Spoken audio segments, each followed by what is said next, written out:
স্বামী বিবেকানন্দের জীবনের 10টি অজানা ঘটনা জেনে নিন। আমার জ্ঞানের বিকাশের জন্য আমি আমার মার নিকট ঋণী, এই কথা স্বয়ং বলেছিলেন স্বামী বিবেকানন্দ। স্বামীজির বংশে কিন্তু আরেকজন সন্ন্যাসী হয়েছিলেন। তিনি কে বলুন তো? দুর্গাপ্রসাদ দত্ত। ইনি ছিলেন স্বামীজির ঠাকুরদাদা। স্বামীজির একটি দিদি ছিল। সেই দিদি 72 বছর বেঁচে ছিলেন। সেই দিদির নাম কি ছিল? সেই দিদির নাম ছিল স্বর্ণময়ী দেবী। স্বামীজির দুই ভাইয়ের নাম কি ছিল বলতে পারেন? স্বামীজির দুই ভাইয়ের নাম ছিল মহেন্দ্রনাথ দত্ত ও ভূপেন্দ্রনাথ দত্ত। স্বামীজির পিতা বিশ্বনাথ দত্ত অনেক ভাষায় কথা বলতে পারতেন। কি কি ভাষায় তিনি কথা বলতে পারতেন সেগুলি জেনে নিন। বাংলা, ইংরেজি, ফরাসি, আরবি, উর্দু, হিন্দি ও সংস্কৃত ভাষায় অগাধ পাণ্ডিত্য। স্বামীজির পিতা দুটি বই লিখেছিলেন। বই দুটির নাম যথাক্রমে সুলোচনা ও শিষ্টাচার পদ্ধতি। জীবনটা যে কত দুঃখের তা তুই আর কি বুঝবি।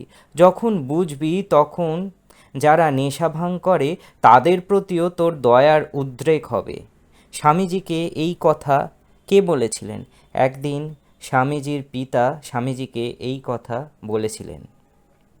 অমিতবাঈ পিতাকে ক্ষোভে একদিন নরেন্দ্রনাথ বলেন, আপনি আর আমার জন্য কি করেছেন?